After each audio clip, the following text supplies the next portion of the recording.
Live Tharadi Miyamda Asengba Adu Haibiyu.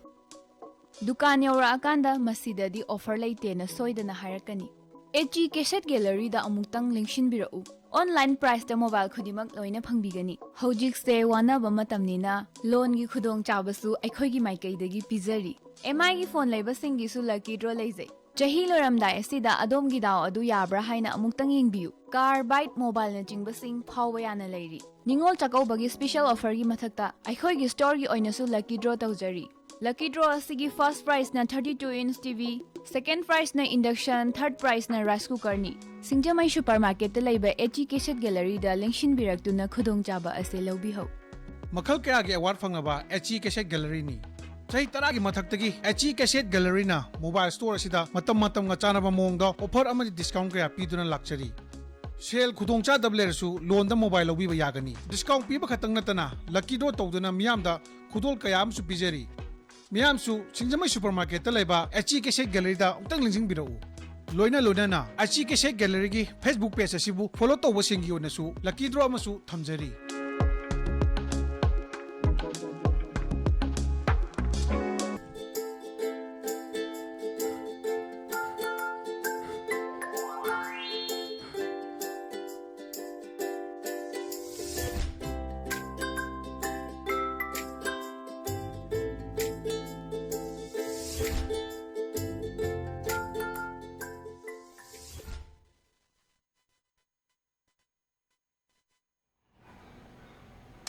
Kramjani good afternoon, ELITETV gi test of cartoon mahau ming taviri su hamatara mokchari baru dengan sim fala fongo pause singi cartoon sing da cartoonisina kari haining liba kari fonong liba kari wakal khanang liba du miyam da sanu thamjage ahan ba lokhasage Shanghai Express ki onthok pani da isa onthok pani da haiba cartoon su yengbiu yam phajaba adum aiga VVS ki din haibdo uche kumba khang kumba kari mo miyam sida symbolic oina du represent torge sindabani ada uchi ani kha amasina amomni marunga kotana leire magi kono chida mahum chida amasiga wai sanare as handaki diwali ki tha ki bambula makeup miyam to tab dai di bp ki dak chara khangi habni khoi gi mi da power feeling si khoi gi de sanga sina power laga moi da yong na tam bai ta da uche amasina khoi magi labu oi bi ai mapur oi bi ai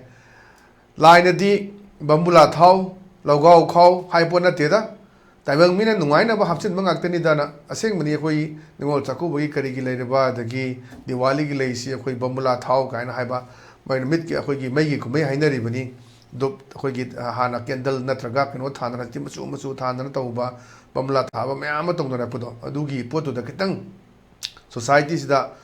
cartoon ji khutang da ithilam tang pige na thamak pa du aiga VVS kan ba cartoon ni yam fajaba adu ma haisini andagi Diwali tha ke bambula makeup mayam do aidi BP ki dak chara khang na amasna khume line di bamla thau lagau khau haipona te da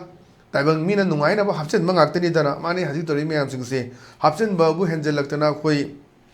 luhong ba thilak pagi kaina haibdi kaina thilak ba khoi bamla tha na khang na tawba chana daba meyam hapchel lai meyam chini adig hajing boda cake kakpa adig ten house na ba pre wedding post wedding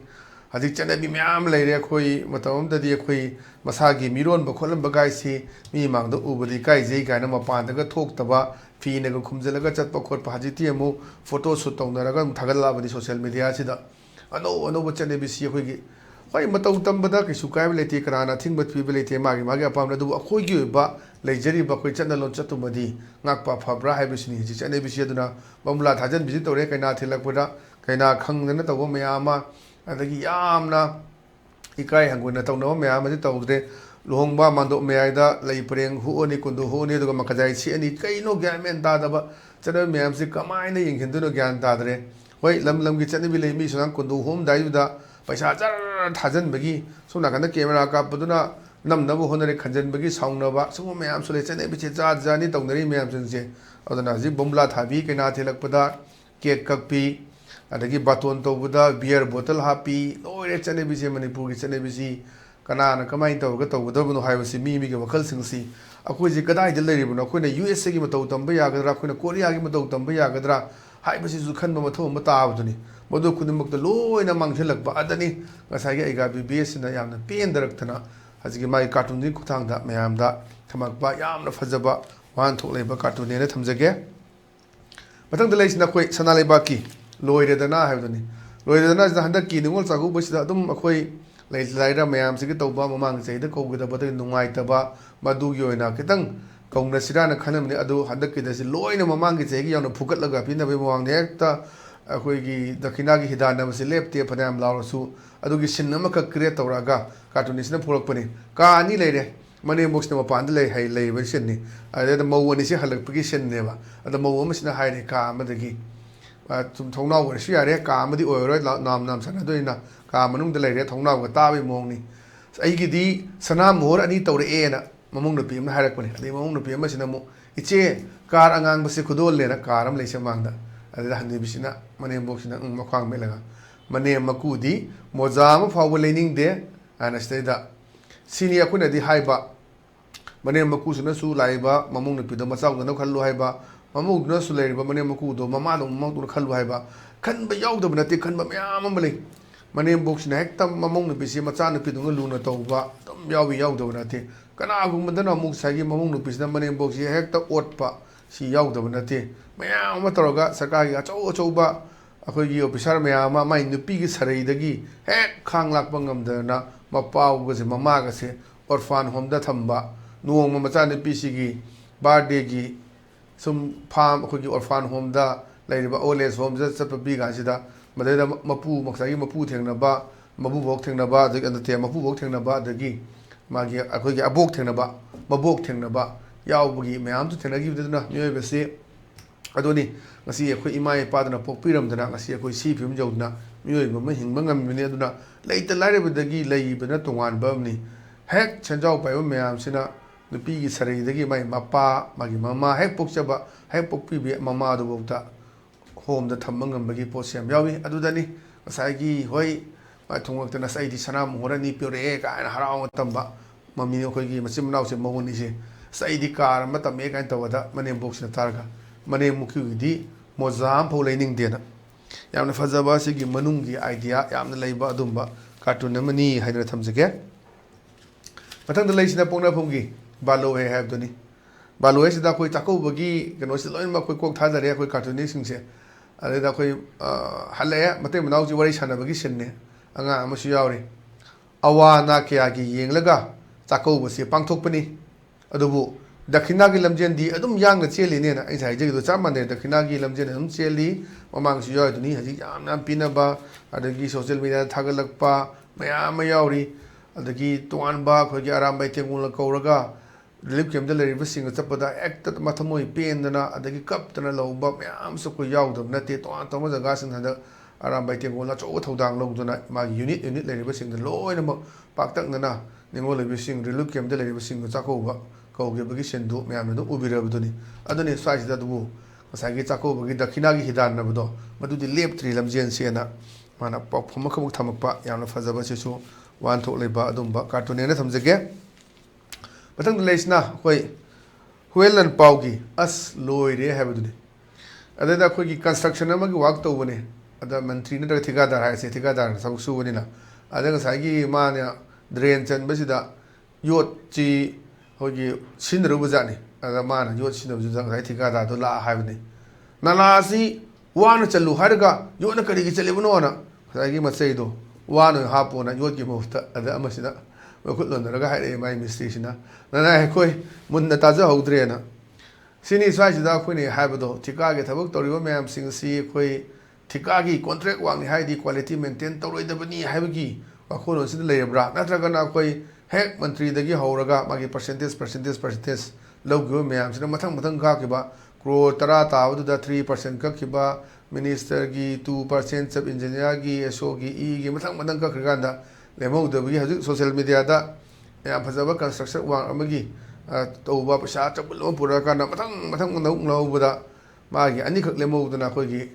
chena sarga yi aga to gi bagi yamna phajaba du gi art leibam su leibani aduni sai sida bu si tung ko na chana ga da ba ai ne haijabudo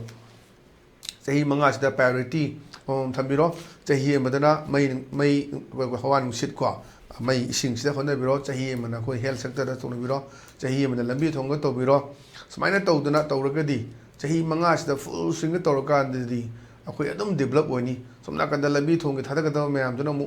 loina semaga chahi manga ro chalanduna atopa development wa amuk chawba yare Imphal West ta confine tawgi mota Imphal East ki jaga phaja phaja lairi lapa ju chappa ta bani kisu lapa nate akuna lambi de faradi medium chakani Delhi da toy doni hinjang yong bamna amada sidaida nga yon bamna ma sa yon bamna na firon yon bamna ma tongan khaidoi do mayam chatnaraga leine mai tawdana kitang lambi thongje phalaga de mi chakani lambi dong phaba at the same time gari gi parking thi jen thami ba adu di mission ngai pot leina bu honam da gari park to sia da ba police na mu lawrok pa adu lining da ba ana atopa outskirt ta dum haido ga leiba mayam su yawi adagi outskirt te leiba mayam su mai bazaar da yong da ba khwaramban bazaar yong na ba khoi mawang da hai gre leiba kaithen kari bi singji sugru da su kar e chajing agorgi lilong da gi su kari kakching da gi su kari magi jaga sinda kakching da krai bo hagala ba yai aswai da lilong da point amal hen ba lilong da hagalan da ba du ta di traffic jam su yamna dum khara handa ga dar ha da du system su leitri any haji thang da gi ro bazaar yong na ba karakani thobal gi ro bazaar yong na ba karakani kakching da gi ro yorokani sidaida dum mathang di leire kang pokpi da gi ro kari da gi oiro mayam je pallel da gi oro bazaar se thomjal lakpane ba anu sai jida se pallel kang bu duna kakching da dum leibe abra kakching da gi muk toroga lilong da bana hado khin chongdara ko sai da matek se leina ga di dum kra kongna gadra ha duni adum ba yamna sinok chingi wani ado aina leine sina da sai de duna masai gi value le na ba pot ne ba lai se sai da sai gi man yor hapsal lam bagi ga da ba yor hapino wa hapu yadrana nana ko ta zo udre na ha dune ba ana sai sini yamna sindokpa sanjinba siba yamna haibam su darkar taba mieng sanbam su darkar taba aduni thamjaning si yam phajaba wan thole ba cartoon ni chu mathang da leisina khoi Steel Express ki nei re ha duni nei re sida khoi mayam su wari sanaraga chatpani pa manga pi maga kana no di utre da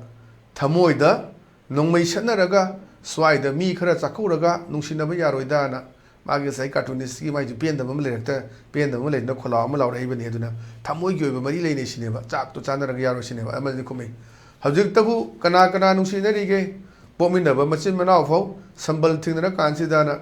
si yaw da bana te yaw de du su madu gi thamoi gi oba mari sidi adum phatala ma sambal khar su yaroi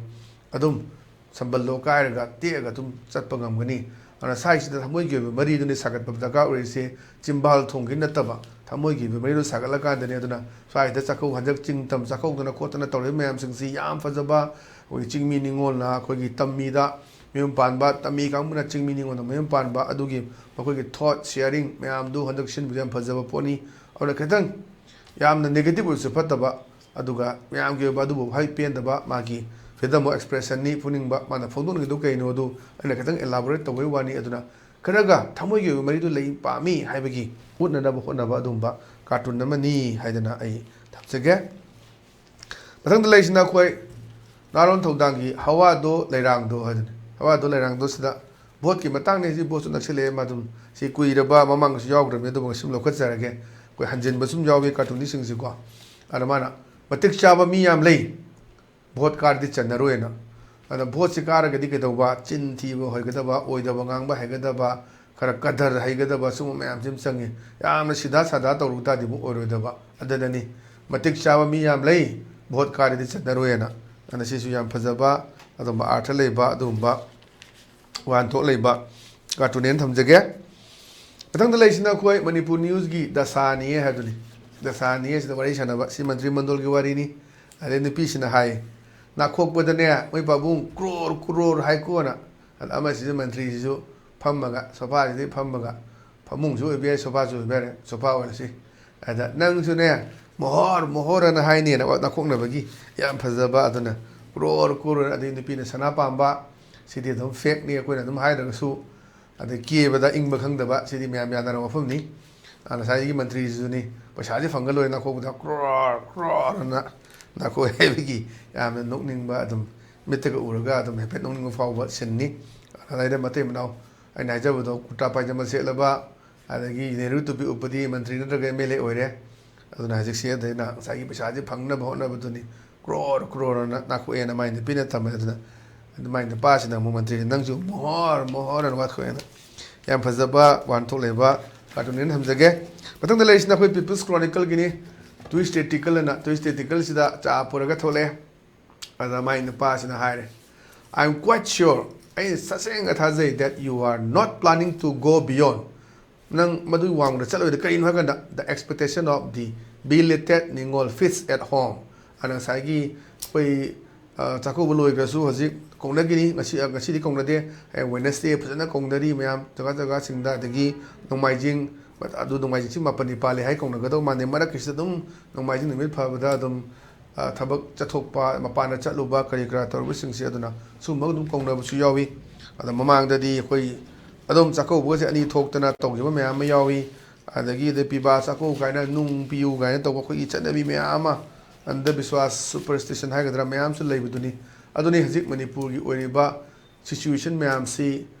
cartoonist ना याम न को के थादर कांदा पिखरबा one कलम से the फजना सेदा कोई कनो से पिक्चर येक्तना अदगी डायलॉग हापतना मैम से फजना मैम द कितंग ए हाय तारे वखल खंधा नबगी अदुबा स्पेस अमा पीबा याम न फजबा दुम बफमनी मदुनी फम बरकाना खने संदोक सबसु हौगिबा तांग अमदा कोई टेस्ट कार्टून सही अनि फागरे तौजरक होई चांग नाइदब खरा यावी अखोई द खिदंग खुदोंग चादब खरा अनाय यावरक पुगमा के मतो मुदम मदुम याम ngakpigano अखोई ngakpiu अखोई मदुग दमुता अखोई नुंगाइ तौज फोंदोक चरी अदुना मयाम सु सजेशन अदुम फीडबैक पिबिरो ngasi de dum ELITETV gi test of cartoon gi mahaw matang so lesson jare meng ta biru sing ba mukana kuram jabag lona kaini de bethang jari bine birasi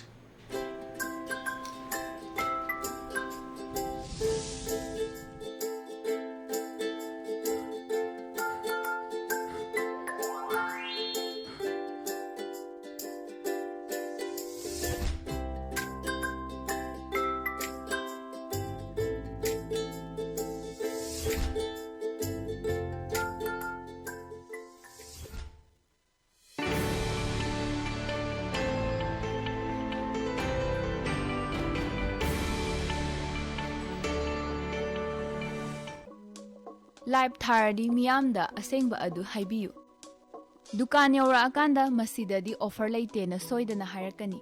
Aichi cassette gallery दा अमुक्तंग लिंक्शन बिरउ online price दा mobile खुदिमक लोइना फंगबिगनी हौजिक से वानाबा मतमनिना लोन गी खुदोंग चाबसु अखोइगी माइकैदगी पिजरी एमआई गी फोन लेबसिंगी सु लकी ड्रॉ लेजै चही लोरमदाय असिदा अदोमगी दाव अदु याब्रा हाइना अमुक्तंग यिंगबियु कार बाइट मोबाइल न चिंगबसिंग फाव याना लेरी निंगोल चकौबगी स्पेशल ऑफर की मथक्ता अखोइगी स्टोर की ओइनसु लकी ड्रॉ तौजरी लकी ड्रॉ असिगी फर्स्ट प्राइस ना 32 इंच टीवी सेकंड प्राइस ना इंडक्शन थर्ड प्राइस ना राइस कुकर नि सिंगजमई सुपरमार्केट लेबे एची कैसेट गैलरी दा लिंक्शन बिरक्तुना खुदोंग चाबा असे लौबी हो